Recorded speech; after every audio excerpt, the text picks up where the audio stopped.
has been very impressive. And as we mentioned at the start of this broadcast, he is one of the favorites to win the entire event. I would say he's the highest rated Terran player in this tournament. Let's go. There's going to be a big challenge here for LetaleX. Let us go. Spawning in the top right hand corner of Ley Lines, we have the South Korean Terran player. We have the blue Terran. It is Percival.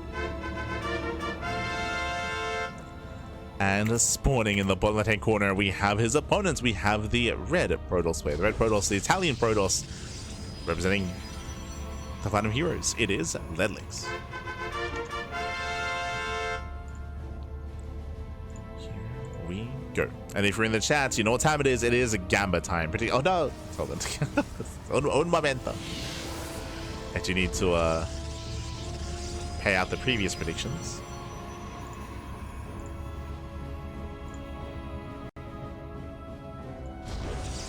There we go.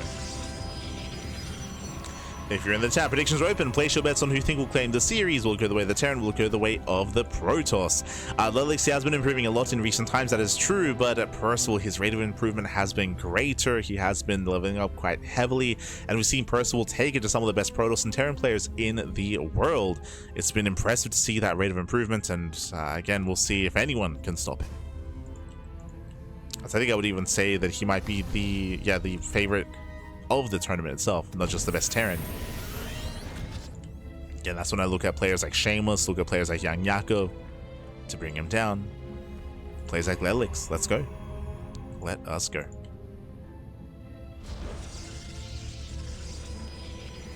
He then stomped a bunch of people. So casual. Ah.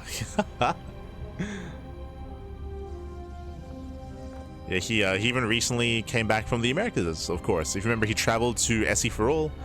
He was a part of the event in Philadelphia. It's part of the event. I don't think Percival's had many opportunities to travel. I want to say he was at a DreamHack Dallas at one point, like maybe last year, maybe the year before, I should say.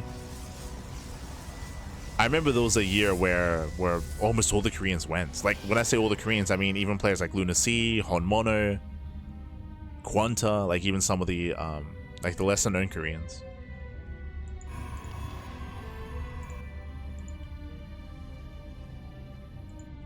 I think that was like 2 years ago.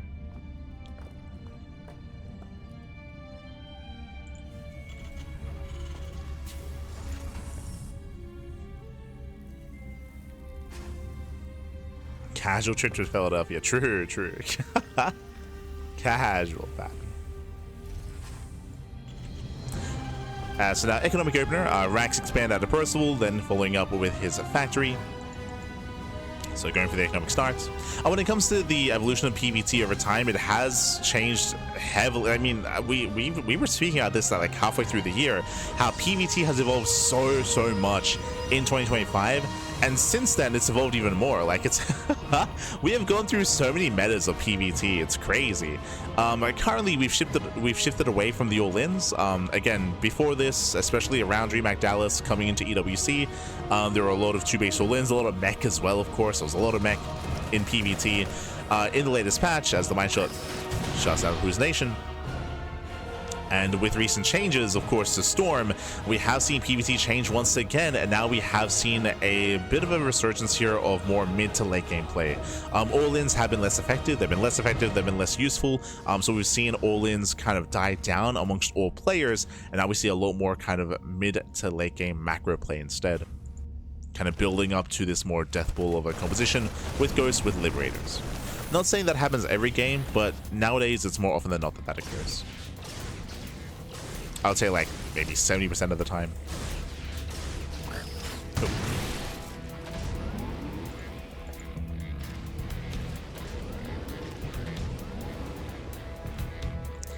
As LetaleX, he does go for his own 3-gate blink. Sorry, 3-gate opener into a third base. Not blink, going into charge. Okay, bold move. So going into early charge like this is designed to shut down tank pushes and tank all-ins. So if Percival was going to be hyper aggressive on 2 bases, then charge would be ideal. The problem is, though, as we mentioned, that Percival has been less aggressive in that way. Mindshot comes in. Widowmine shot is going to go up. Oh. Nice retargeting. Buying more time, being as annoying as possible, and with that, we even have the on burrow as well. Finally, the Widow Mine does fall, but a lot of lost mine time. A lot of lost mine time there, so very nice play there by Percival, very annoying. Behind this is getting to zone 3-1-1 setup, and of course going into high flight rotors into speed banshees. Let's go. Percival was in Dallas this year. Oh, there you go. There you go. And I remember he was in one of the Dallases. But I'm pretty sure it was. I mean, he might have been in both. True. Might have been in both.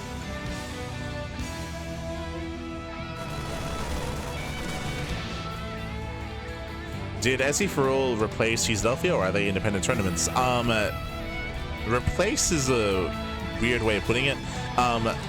The people that work on Philadelphia, they actually collaborated with the SE Historian to make the events happen. I would say that yes, it replaced it this year, but whether or not SE for All continues coming into 2026 is yet to be determined, right? Like, it was basically the SE Historian stepping in as the main sponsor. So if he decides not to run the event next year, then Philadelphia will run anyway, right? So it's one of those things where the event is going to run regardless, and if it has SE Historian's support, it's going to be SE for All. If it doesn't, it's going to be Philadelphia, right? So replace is a weird word because we don't have, like, you know, confirmation that the SE Historian is going to make this like a regular thing. That's why I will say that that is the case, like this most recent event, but yeah, it's hard to say that's like a permanent thing.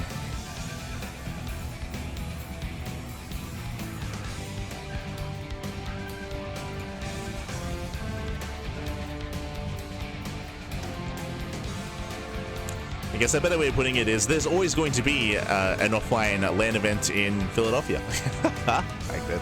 I say always, like there's a very high chance of that happening. Just because the people that work on Cheese are very passionate. And even if the SE Historian wasn't supporting the event and wasn't sponsoring it, like, they'd still run it anyway.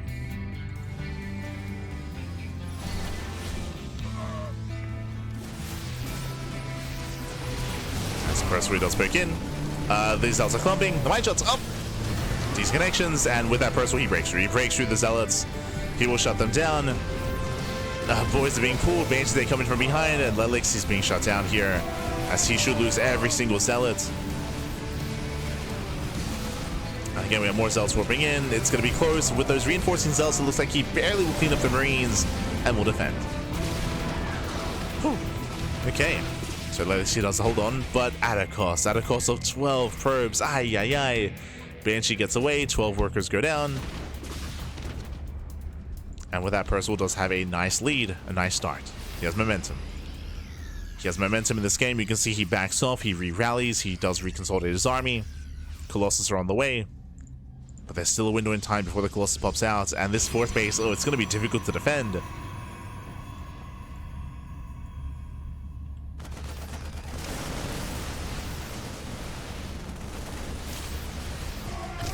Yeah, there's a cancel. There's no saving the base. Not like this. And it's on LetaleX to just buy time, for the Colossus. Trying to buy time. Oh, does begin. A bit of friendly fire. But does die 4, diving in the Metamax. And he gets 1, he gets 2. Just 1. There we go, he gets the second one as well. Nice cleanup here by LetaleX. He holds on. He's holding, he's defending. More Colossus are amassing. Now, after this defense, Percival is still in a better position. That's what's crazy here. Percival, he was trading with the army. He escaped with some units. It's a very cheap army as well, going Mass Marine, Marauder, Widow Mine, and he denied the 4th base. That's all that matters here. He denies the 4th base. He ensures that LetaleX's economy is worse than Percival's. Again, the Protoss player wants to be up in expansion. They're even on bases with the Terran. So Percival, he's in a better position. Behind this taking up, we have the Ghost Academy on the way. Meanwhile, LetaleX getting a second Robo. Getting into Mass Colossus.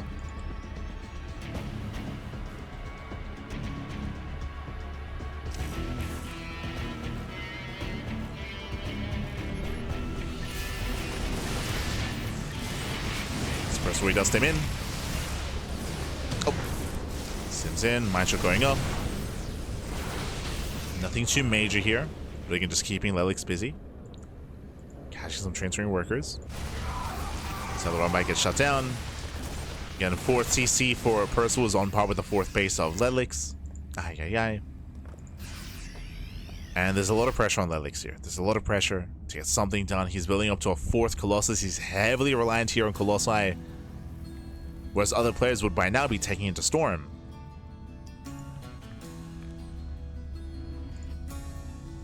How many Vikings? For now, 0. Ooh, 0 Vikings, only 1 starport. Percival, he is lacking anti-air. He scans, he sees the Colossus. Where's the Viking production?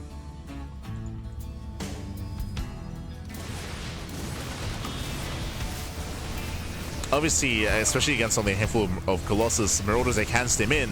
Oh, and they might. Yeah, he wants to. Does see the straight Colossus, stems on in. Barely not able to pick it up, but does depower the Rovers. Rovers are depowered. Marauders, they back off, and here we go. Viking production has finally begun. But this is late, right? These Vikings are late. They are delayed. So there's going to be a window in time where LetaleX does have the greater main army with all these Colossus. Click on the EMPs. Oh, EMP lands on the sentries. The Prism as well. But LetaleX, he might just have too much here. It's going to be close. Again, it all comes down to the Colossus. They're moving in. Mind shots going up. Ooh, brutal connections on the Zealots. Colossus, they're trying to push through. Yeah, they're lagging behind. Some wasted shots. Marauders are coming for this round. The boys are being pulled. And Percival, he wants a Colossus. He wants to dive in, and he will get them one. Oh, one barely goes down. That's a lot of boys falling. Does he get the same Colossus? Can we save it? The lift! Oh my god, that was very close. The move command! A bit of miscontrol there by LetaleX. Ay, ay, ay. Does miscontrol, he will lose almost everything. That's 3 Colossus going down. Percival, he rallies across the map. He did lose 25 SCVs. We gotta keep going. But now there are Zealots.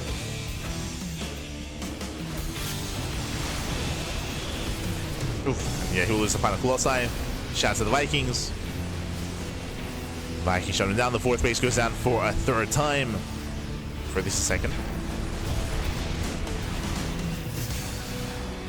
And Percival is going for the kill. He's going for the kill, going for the throats. He's down in workers, but he's up in army. Ghosts are exposed. So let's say get 2 ghosts so far. Getting up to 3.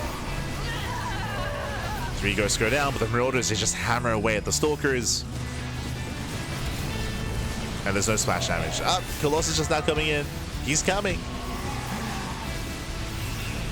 Trying to push forward. EMP lands. And the Stalkers are too low. The Stalkers are far too low here. He's going for the kill. The boys are being pulled. Can he save the Colossus? He can. Just barely. Oh, God. Brutal EMP, and Percival, at this point he's done. At this point he has broken his opponent. Sure, we're up to 2 Colossus, but there's no support. There's no support, there's no defense. The final Colossus goes down. And this was quite close, to be honest. Like, I'm still thinking about the retreat here in the center when he lost 3 Colossus, when he miscontrolled, when he moved commanded into the army. That was brutal.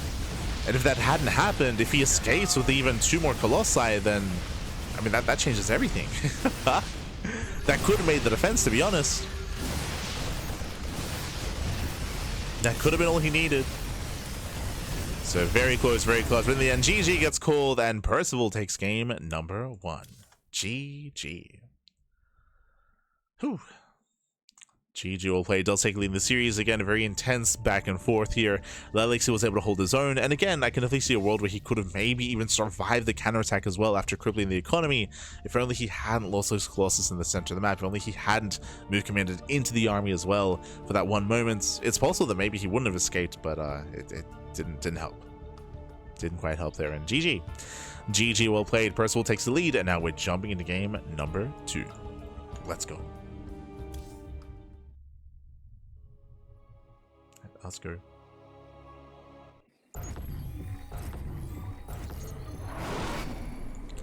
And spawning in the bottom right hand corner of Maganatha, we have the South Korean Terran player. We have the blue Terran representing himself and the squirrel.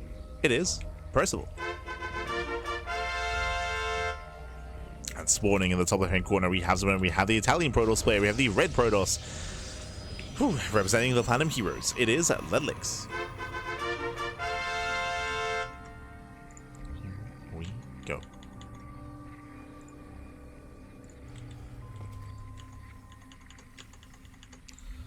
Guys, we are going to be setting up and settling in. Welcome to Magnatha. Magnatha is one of the larger maps in the map pool. Larger map, longer rush distance by grounds. With that, we typically do see longer and later games here on Magnatha. Last game, we did actually get into the 4-base setup, but Percival had a very comfortable start. He was able to cripple the economy, knock down the 4th base, get into the mineral lines, and also reset the Colossus count early on. Percival, he was very aggressive, very successful with that aggression as well. We saw that LetaleX was able to recover there, able to bounce back. He did have his, of course, timing with 4 Colossus. The reason why that timing was so scary though was because Percival was late to start Vikings, late to start Viking production, late to get a second starport. So that was on Percival. He was a little bit it was an oversight from the Terran, and that allowed LetaleX to actually have a moment to bounce back and to recover, and made it as close as it was. This time, double gas from the Terran player, faster factory, delayed CC. With this, we can go into Reactor Reaper Hellion. We can go into a more committed mine drop. This can lead into early tanks, into an early tank Viking push. Our eyes are on Percival. That's what you got. Cloak Banshee. Cloak Banshee is a little bit out of meta nowadays. We spoke about how much TvP has evolved and changed and just morphed over the year, and again, it's done so much. One of the reasons why Cloak Banshees did die out was because it became much more common for Protoss players to open up Robo. I say open up Robo to get a Robo before expanding and getting a 3rd base, to get earlier detection. So early detection became more standard, so Cloak Banshees became less effective. That's why last game we saw no Cloak Banshee but Speed Banshee instead.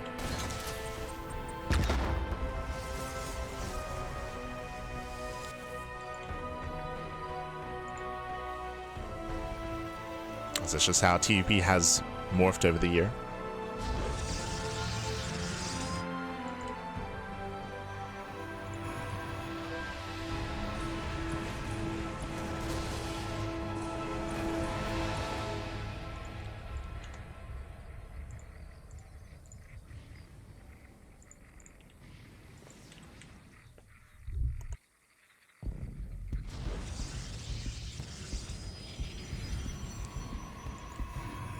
Percival does back in. Did open up Reaper Hellion initially, but behind this, after reinforcing, is going for a said swap, or going into his add-ons. We'll see where this leads.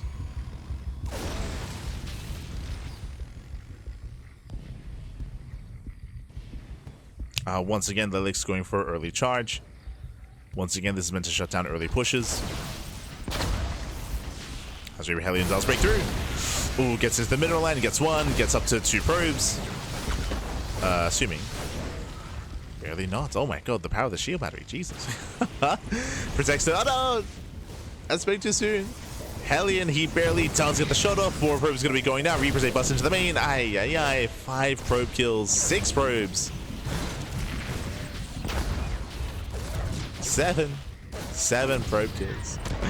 Brutal damage here. Again, initially the defense was nice at the natural, but we were unable to deny the dive into the main base. Critical damage, 7 probes. Percival starts things off with a lead. So a better start for Percival, following this up with his own Widowmine drop, Widowmines and 2 Marines. Here we go. Hunting for more economic damage.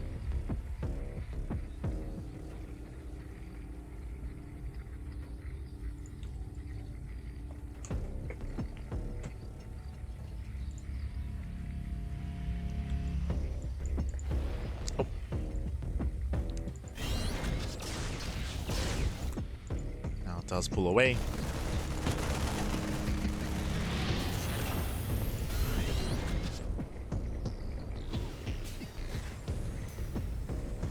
Percival was just building up. We have early stim in production. Bearing in mind here that there's no tank production. Similar to last game, no tanks are on the way, so as a result, we have earlier stim than usual. Stim, combat shields, building up his bio. Getting ready to be active once again. As the drop does threaten.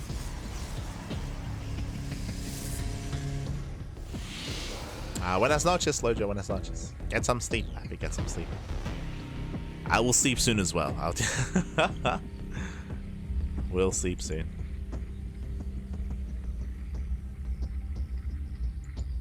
So I think I went to bed at like 5 a.m. Woke up at 8. So we've got 3 hours of sleep. Then back to bed for tonight's cast. Is the plan. Oh. As Percival does chase down the probes. Oh no! Oh, the boys, they do. Thankfully, they do focus on the Widow Mine just in time. Ay, ay, ay. Barely shuts that down. Very close, very clutch. Percival does pull away.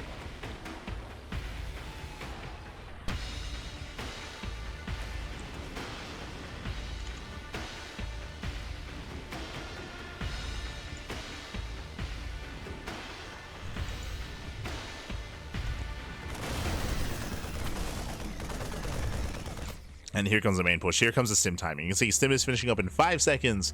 +1 is finishing up in a couple seconds as well. Combat shields is already done. So a very strong stim timing here from Percival.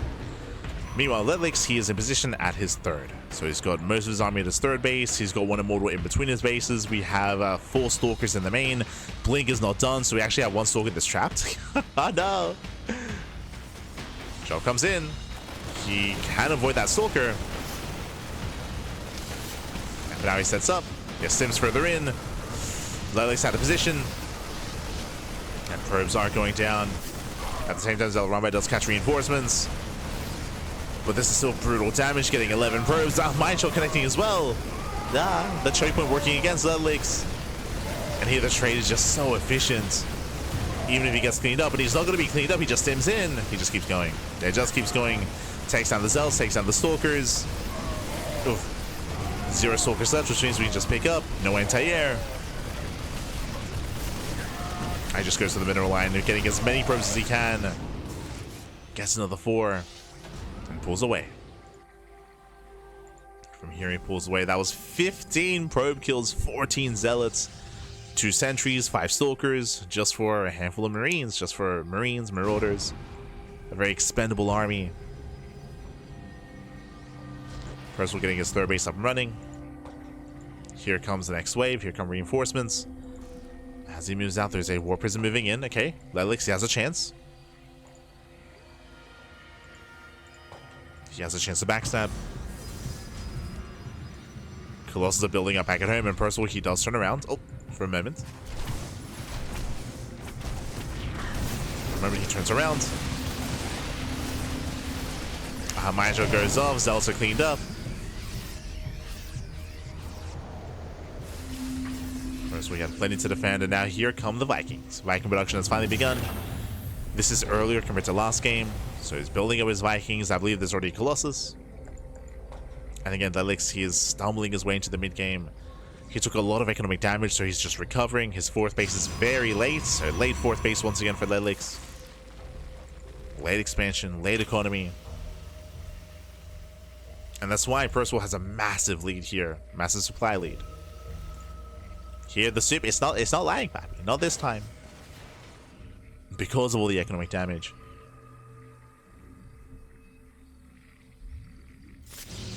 Now, the high Colossus count can help LetaleX defend, even against a larger army. As long as there aren't too many Vikings, though. And even then, I don't know if there's going to be enough support. Line jump on the left. Marines, a distraction on the right. LetaleX does pull away. Oh! And he pulls away in time. Doom drop into the main base. Widow Mines, they continue into the natural. And he does burrow. Up! Ooh, does connect. 5 probes. 5 probes so far. And LetaleX, he is barely holding on. He should barely defend. Oh, he's going to be losing so much more here in the main. Gateway's getting depowered. Drop can always pick up. Picks up, pulls out. Back Percival building more Vikings. Forward CC. We have the Academy on the way, getting into Ghost production. Armory as well for 2-2. Just realized 0 upgrades here for LetaleX. No Forge, no upgrades. He can't afford it. And Percival is getting very comfortable. He can soon move back.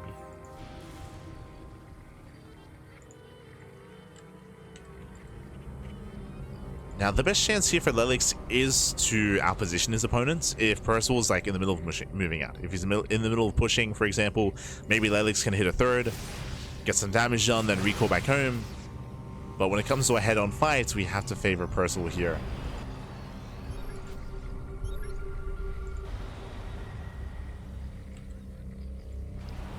As Percival, he's almost maxed. He's up to 8 Vikings, soon to be 10. Oof. Missile goes off.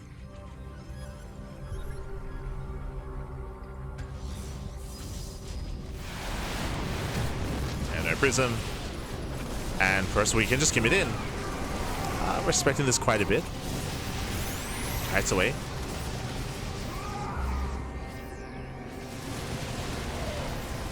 And picking up Stalkers, rallying across. So let's recover those Vikings. Doesn't want to get caught out. Doesn't want to lose them unnecessarily. As we have a 4th Colossus on the way. Let's go. And Percival, he is at maxed. So he is maxed.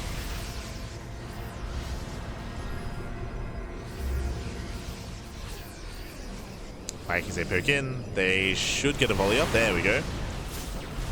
He can 2-shot the Colossus. Oh. And he gets 1. Colossus goes down. Once again, Percival is being very careful with how he engages. You could argue he's being a little bit too careful. Like, he doesn't. He's fine. Like, he just committed. There we go. Another Colossus goes down. He's down to 2. Down to 2. Down to 0. As both Colossus fall. Only Gateway units left. Zealots and Stalkers. And Percival, he just overwhelms. He breaks through. GG gets called. And Percival will take the series 2-0. Advancing on to the upper bracket quarterfinals. GG. GG, well played. Congratulations and congratulations to Percival. Does claim the series. Again, game 2 was a lot cleaner from Percival, was a lot more in his favor. I would say that game 1 was more back and forth. There was a lot more opportunities and a lot more chances for LetaleX on ley lines, as he had some better moments and some better engagements, specifically when he was able to engage without really any Vikings to be concerned by. But here in game 2, we saw that Percival, he had learned from the previous game. He was a lot more aggressive. He was faster to switch into Viking production. He was going for some more drop heavy play, abusing the fact that early on there was no blink, so early on there was no way to keep up, and GG. GG, well played. Percival, he adapted well to LetaleX's style, and LetaleX did go for the same kind of build and the same kind of play style and composition 2 games in a row. Right? 2 games in a row.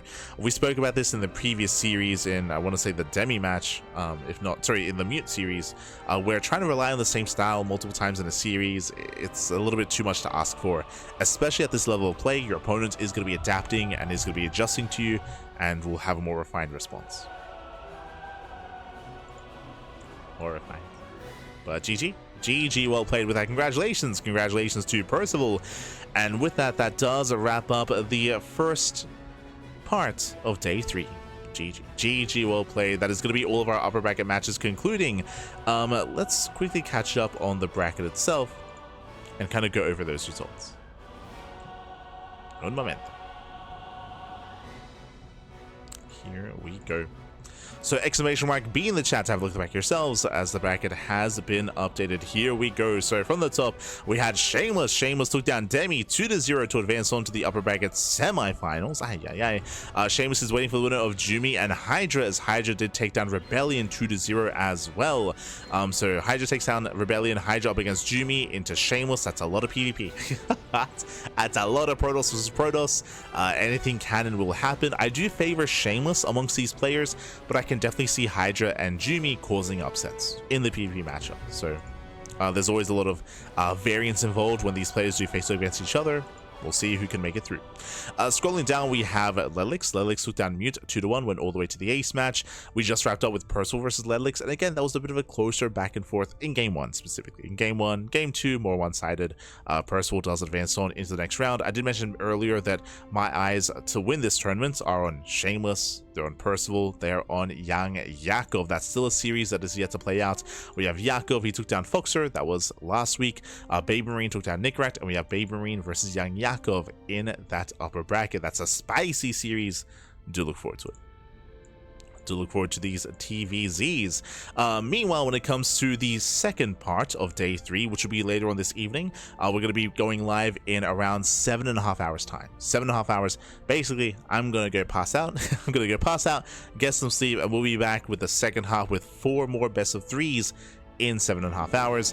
Scrolling down, that's going to be the lower bracket. The lower bracket here, again, the lower bracket does actually extend further towards the left hand side. I believe no one is eliminated yet from the tournament, so all these players that got knocked down, they're all in the lower brackets, and they'll be playing tonight to determine who will be eliminated from the tournament and who will have another chance to make it through that lower bracket. We're going to be casting Triple versus Hon Mono, Ziomek versus Moja, Bappy versus Mino VK, and another match, another yet to be determined match as well. So 4 more best of 3s, and again, that's going to be in 7 hours time. Otherwise, hope you enjoyed. And again, it takes quite some time to work through this event. There's a lot of games, a lot of matches. Every single series gets casted, including all these lower bracket matches as well. That's why it often takes like around 2 months. It takes around 2 months to cover the event. And sometimes we cast it, sometimes Steadfast. You can see down here, Steadfast. I think Steadfast casted day 1, and we casted day 2 and day 3. So far, we are the 2 content creators that have covered this event. There are other weeks where maybe Chicken Man or Dave Testa or Wardy will be covering this instead. It all depends on who's available, right? Who's available. I believe the only reason why we casted day 2 and day 3 is because Steadfast was traveling, or he was otherwise busy with Stellarfest, of course, with Stellarfest. So he was less available. Otherwise, we always are, of course, Pappy, of course. Always ready to cast, man. Art forfeit. It's only 1 player limited so far. Oh, well, there you go, there you go. It feels bad, man. Unfortunately, it looks like Art did forfeit. Wait, who forfeited? Did Art forfeit or did Art forfeit? That's the real question. That's... oh, no. Feels bad, man. I want to see the Art versus Art rematch again. Sorry, rematch after last season. If only, if only.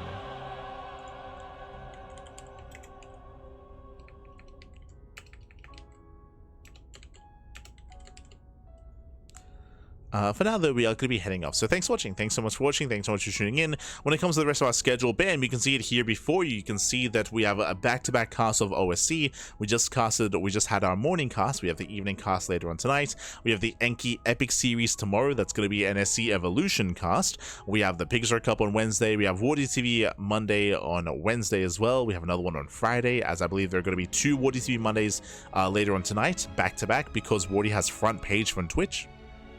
So he has Twitch front page, so that means he's going to have 2 Wardy Mondays back to back. Crazy, might be crazy. We have Pegasus Cup, we have the Turtle Tussle, we have MSO, we have STC. This is our current schedule. It's a little bit leaner compared to last week, which I'm looking forward to.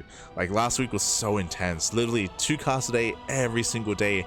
And we had the Stellarfest B stream as well. Like, it was very intense last week, so I'm looking forward to actually resting and recovering and being able to, you know, catch up in other ways. I've got a lot of VODs to edit. Like, I still haven't scheduled the VODs from like 2 weeks ago, so I have to get around to doing that. There's a lot to do, Pappy. A lot to do. Looking forward to having some afternoons off a little bit. But otherwise, thanks for watching. Love the YouTube content. Yes, speaking of YouTube, you can check us out over on YouTube. ! Socials in the chat. Oh. You'll get a link to our YouTube channel. We have a Twitter, we have Facebook, we have Instagram, we have all things CranKy Ducklings. And again, we upload on YouTube on a daily basis, and we also live stream on YouTube as well. So if you can't watch something live, and if you want to watch it, if you're like, you know what, I want to see the rest of this event, but I'm going to be asleep in 7 hours, then check it out via the VODs over on YouTube under the live tab. All of our streams, the VODs are under the live tab. The uploads are, of course, under the videos tab. It's all there. It's all there. It's all there. But otherwise, thanks for watching. Otherwise, thank you so much for watching. Thanks so much for tuning in. We do appreciate it.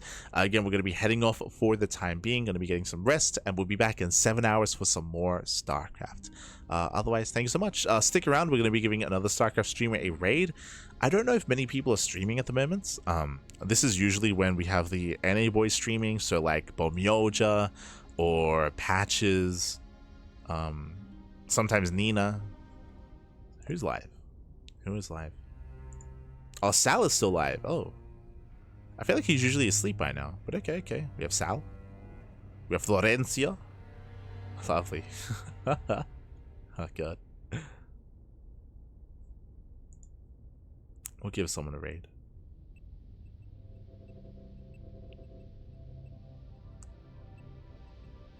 Give someone some love. Otherwise, thanks for watching. Otherwise, thanks for watching. Thanks for the support. And we'll see you guys next time.